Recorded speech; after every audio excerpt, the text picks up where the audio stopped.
Сәлем, қадірлі көрермен. Біз шайды жақсы көреміз. Қонақ келсе, шай, шаршасаң шай, таңертең шай, кешке тағы да шай. Бірақ сіз шай ішудің де зиян жағы бар екенін естігенсіз бе? Бұл адам сенгісіз, бірақ рас. Бір аш қарынға ішілген қою шай, асқазанның жауы. Шай құрамындағы танин мен кофеин асқазан қышқылын арттырады. Аш қарынға шай ішкен адамда жүрек айнуы, ашту, гастрит белгілері байқала бастайды. Әсіресе қант қосылған шай асқазанға жүктеме түсіреді. Екі темір жетіспеушілігі мен анемия.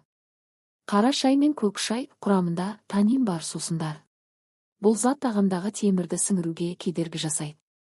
Нәтижесінде әлсіздік, бас айналу, шаш түсу, терінің бозаруы сияқты белгілер байқалады.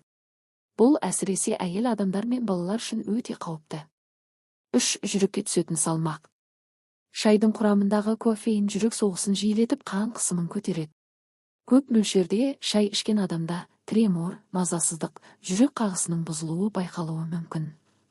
Кешкісін ішілген қою шай жүйке жүйесін қоздырады. Қалыпты ұйқы бұзылады. Көбіне адам тез ашуланғыш, тез шаршағыш болады. Бір қызығы, шай ішіп демалам деп жүрген адамдардың өзі шайдың кесірінен тыныштала алмай жүр. 5. Сүйекке әсері. Зерттеулер көрсеткендей, тым көп мөлшерде ішілген шай сүйек кальцийін азайтады. Бұл остеопороз қаупін арттырады. Ендеше не істеу керек? Аш қарынға шай ішпеңіз.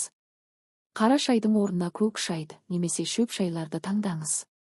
Күніне 3 кеседен артық шай ішпеуге тырысыңыз. Тамақпен бірге емес, кейін 30-40 минуттан соң ішкен дұрыс.